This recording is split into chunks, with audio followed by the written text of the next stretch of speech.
my name's Eleanor Brown and I'm an ecologist with Bush Heritage Australia. Bush Heritage is supporting Olkola to undertake a landscape-scale habitat improvement project for the golden-shouldered parrot. The golden-shouldered parrot is an absolutely beautiful small species of parrot. It lives here in Cape York and it's really one of the iconic species of this country. The parrots are about the size of a budgie with maybe a little bit of a longer tail, and the males are absolutely beautiful. They're turquoise with a black crown and the most amazing golden shoulders, hence the name. And the females are a lovely olive green colour with a really beautiful turquoise rump. So they're very special parrots because they nest in these conical termite mounds, and you'll most likely see the male sitting on top keeping watch while the mum ducks inside to care for the chicks and the eggs. So they're really excellent parents and they work together to raise a clutch of about 6 eggs. The parrot is also really special because it is extremely important to the Olkola people. It's one of their totems, and so with that comes an immense cultural responsibility to care for the parrot and for a story place, which is right here in the heart of Olkola country. So the project is really centred around improving the habitat for the golden-shouldered parrot, known as Alwal in Olkola language. We're very lucky in the fact that we have some fantastic mentors who have been doing golden-shouldered parrot conservation for the last 25 years in Tom and Sue Shepherd at our Tema station.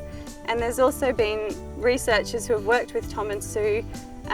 They did 3 years of intensive study in the parrot. That was Dr. Stephen Garnett and Dr. Gabrielle Crowley.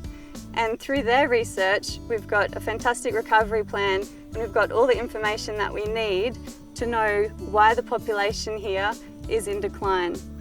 So the main problem is because over the last 150 years, there's been changed land use in this area and changed fire regimes.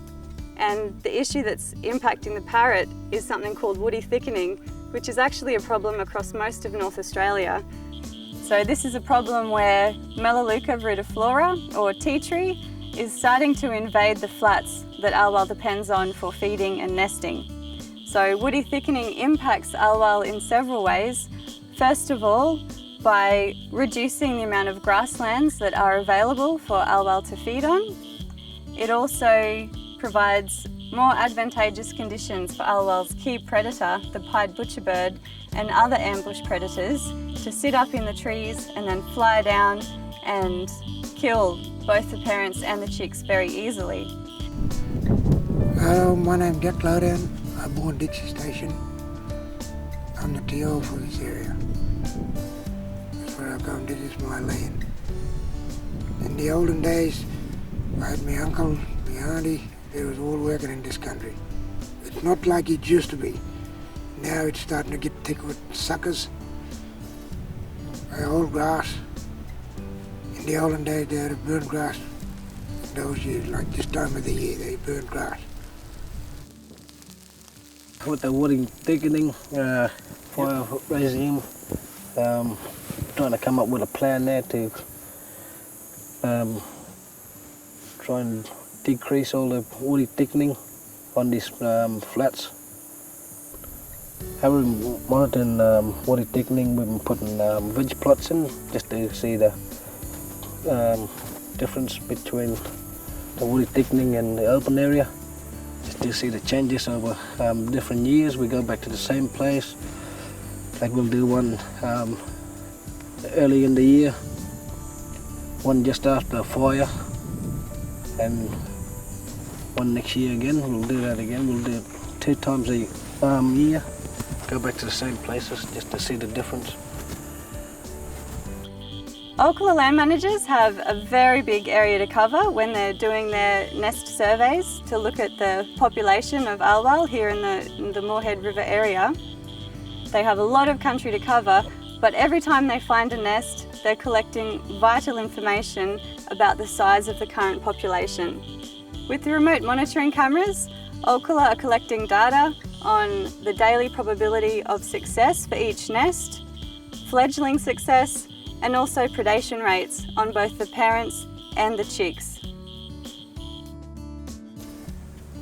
When we're checking through our data, when we brought the cameras back in, we've been finding a lot of disturbance around the nest, like unfenced cattle, pigs, goannas and cats. Main predators is cats. There's a lot of cats around here. Now we're putting that feeders, we're finding black wood swallows, because the black wood swallow is a wet dog to our all our little birds, like our finches and our golden-shouldered parrots. As soon as we find a wood swallow, we put a feeder there, and hopefully we go back and check them in the next month, see what's using their feeders. I'd like to say thanks to Bush Heritage for being a partnership on this project. Very happy on the experts coming out with us and telling us all about different birds, different habitats, different grasses, different trees. I'd like to thank the old people for letting us do this job. This project is pretty good for us, and hopefully we carry on with this project. Hopefully we can bring them back home. Well, Bush Heritage Australia is really proud to be Olkola's partner of choice for this project, not only to be securing the future of an endangered species, but also to be supporting Olkola traditional owners to care for and to protect one of their most significant cultural totems for future generations. You've got to go out and do partnership with other people that got the expertise and help that, and let them get involved and work together. And this project proven that yes, we can work together.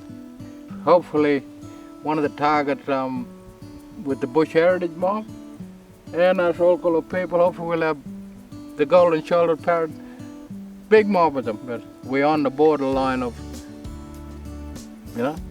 them being gone and never seeing them again, or whether the project what we're doing now and is to bring their population up. So hopefully the rangers and land managers and the Olkola people and all involved, we can get it right for our future kids. So that's my belief. I reckon we can make it right.